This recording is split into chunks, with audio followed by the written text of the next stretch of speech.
أولئك لم يكونوا معجزين في الأرض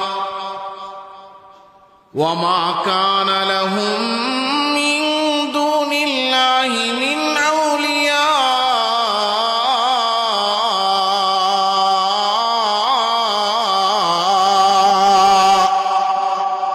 তারা নিজেদেরকে যত ক্ষমতাবানী মনে করুক না কেন, আল্লাহকে তারা কখনো বিরত রাখতে পারে না, আল্লাহকে কখনো তারা অক্ষম করতে পারবে না।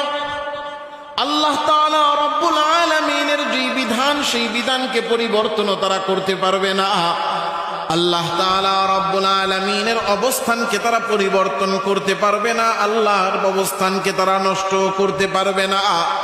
বরং এই যে তারা আল্লাহ তাআলাকে অমান্য করে, ঈমান এনে না এনে এরা যে বেঈমানিকে নিজেদের পথ হিসেবে বেছে নিয়েছে, এই জন্য তারা এই নিজেদের অক্ষমতা, নিজেদের বেঈমানি দিয়ে তারা আল্লাহকে অক্ষম করতে পারবে না।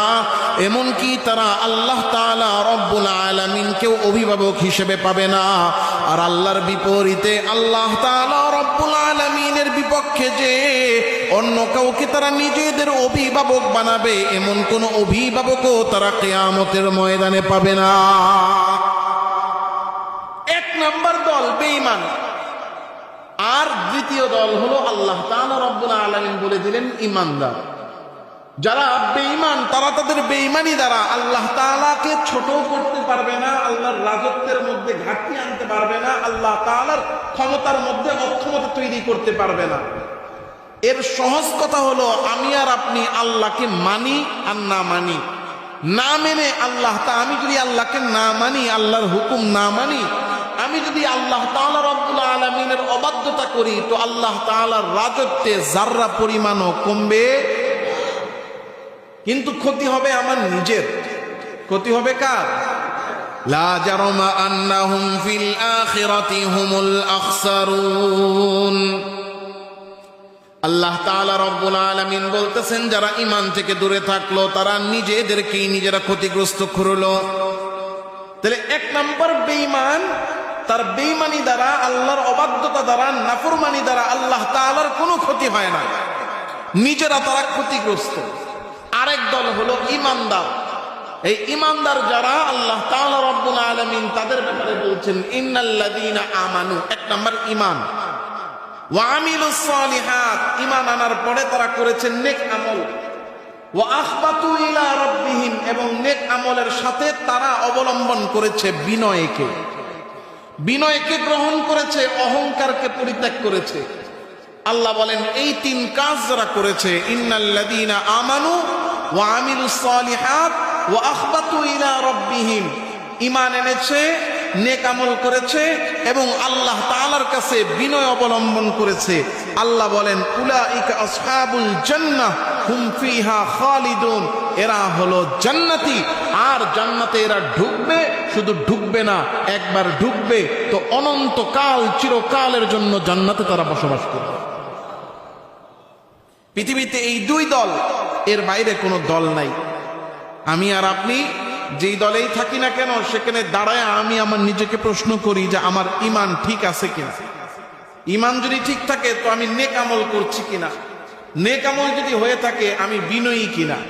কিন্তু আজকে ঈমান তো আমরা ঈমানের দাবি করি, নেক আমল যতটুকু পারি আমরা টুকটাক করি, কিন্তু বিনয় আমাদের মধ্যে বড় অভাব।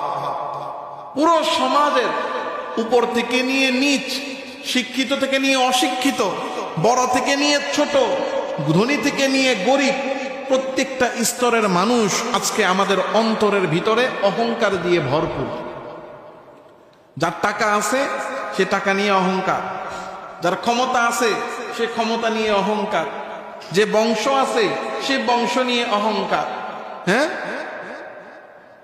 যার বংশ আছে তার বংশ নিয়ে অহংকার, যে আমি অমুক বংশের লোক, আমরা ওই বংশের লোক। যে জন্মস্থান নিয়ে অহংকার, আরে চিনসনি আমি ওই অঞ্চলের মানুষ, কি আমরা নোয়াখালীর মানুষ, রয়্যাল ডিস্ট্রিক্ট, কি আমরা ঢাকাইয়া, আমরা চেনমনু, আমরা নদীর দেশের লোক, একদমে হাতরায়া গাং পার হয়ে যায়। এই যে আমাদের ভিতরে এক একজনের ভিতরে অহংকার, যে ক্ষমতা আছে ক্ষমতা নিয়ে অহংকার, যার টাকা আছে টাকা নিয়ে অহংকার, যার ভিতরে শিক্ষা আছে উনি শিক্ষিত, এই অহংকার। অহংকারের আমাদের শেষ নাই। অথচ একজন ইমানদারের যে গুণ থাকতেই হবে, ইমানদার যদি চায় আল্লাহ তাআলার কাছে আমি প্রিয় বান্দা হই, তো এক নম্বরে তাকে যেটা করতে হবে সেটা হলো অহংকার পরিত্যাগ করতে হবে। কারণ একজন মানুষের মধ্যে যত গুণাবলী থাকুক না কেন, সে টাকার মালিক, ক্ষমতার মালিক, সে সমাজের মধ্যে প্রভাব প্রতিপত্তির মালিক, তার সন্তান সন্ততি বেশি, তার বংশ অনেক বড়, আল্লাহ তাআলা রব্বুল আলামিন বলেন না এইগুলো দিয়ে কোনো বান্দা আমি আল্লাহর কাছে প্রিয় হতে পারে না। সব কিছু থাকার পরেও যদি কারো মধ্যে বিনয় না থাকে, ওই ব্যক্তিকে আল্লাহ তাআলা অপছন্দ করেন। আর যে ব্যক্তির কিছু নাই কিন্তু বিনয় আছে, আবার সব আছে বিনয় আছে, আল্লাহ তাআলা রব্বুল আলামিন বলেন যার মধ্যে বিনয় আছে সে আমি আল্লাহর প্রিয় বান্দা। আমি বলি না, আল্লাহ বলেন وعباد الرحمن الذين يمشون على الأرض هونا। আল্লাহ তাআলা রব্বুল আলামিন বলেন আমি আল্লাহর কাছে প্রিয় বান্দা হলো তারা দুনিয়ার মধ্যে অহংকার পরিত্যাগ করে বিনয়ী ও নম্র হয়ে চলে যারা। কিন্তু আমরা বিনয়ী হব দূরের কথা, আমার কাছে আছে 2 টাকা, আমি ভাব নেই 10 টাকা, এমন তো তাপ আর এমন ক্ষমতার দাপট যে আশেপাশে মানুষ থাকতেও পারে না। যিনি ধরেন ক্ষমতায় নাই, ওই সময় এলাকাতেও ঢুকে না। কি ক্ষমতা পেয়েছে, এলাকার ভিতরে ঢুকতেছে এমন ভাব নিয়ে, মনে হচ্ছে যেন উনি হাঁটতেছে না, উনি যেখানে হাঁটতেছে তার চেয়ে 2 ফিট জায়গা পর্যন্ত শরীরের আগুনের তাপ। কি দেখেন, আপনারা তো ধোলাইখালের এদিকে চলাচল করেন অনেক, তো বিভিন্ন দোকানগুলোতে দেখা যায় যে আগুন কিছু জ্বালায় না, ওই যে গ্যাস দিয়া, তো আগুনটা শেষ, দেখা যায় কি আগুনটা শেষ, কিন্তু এরপরও কেমন যেন মনে হয় একটা জায়গার মধ্যে দেখবেন খালি জায়গাটা যেখানে আগুন নেই সেখানেও একটা গোলা গোলা গোলা গোলা ভাব থাকে। মানে এটা তেজের, এই তেজের প্রতিক্রিয়াটা, ক্রিয়া প্রতিক্রিয়াটা আরো কিছু দূর পর্যন্ত যায়। এটার গরমের প্রভাবটা যেই পর্যন্ত আগুন শেষ, এরপরেও কিছু যায়। দেখবেন আগুন জ্বালাইলে আগুনের মাথা শেষ, এর উপরেও কিছু জায়গা কেমন যেন এরকম দৌড়াইতে থাকে, খালি জায়গাটা বাষ্পের মতো। তো ঠিক তিনিও, যিনি ক্ষমতা ছিল না যখন, এলাকায় ঢুকতে সাহস পায় নাই, এত বীর পুরুষ, এলাকায় তো দূরের কথা, দেশেই ছিল না, দেশ থেকে ভাইয়ে গেছে। সেই ব্যক্তি ক্ষমতায়, কোন রকম তার দল ক্ষমতায় আসছে, আইসা এলাকা দিয়ে এমন ভাবে হাঁটে যে মনে হয় তার 2 পাশে 2 ফিট কি আগুনের তাপ ছড়াইতেছে। আল্লাহ তাআলা রব্বুল আলামিন বলে দিয়েছেন লা তামশি ফিল আরদি মারহা, জমিনে অহংকার করে হেঁটো না। কি নিয়ে তুমি অহংকার করো? তোমার অহংকারের কারণটা কি? অহংকার কারণ তোমার টাকা আছে, এই টাকার মালিক তো তুমি না, কারণ তুমি এসেছো খালি হাতে, যাবে খালি হাতে। আসার সময় খালি হাতে আসছি, মায়ের পেট থেকে কান্না করতে করতে, কিছুই ছিল না সাথে।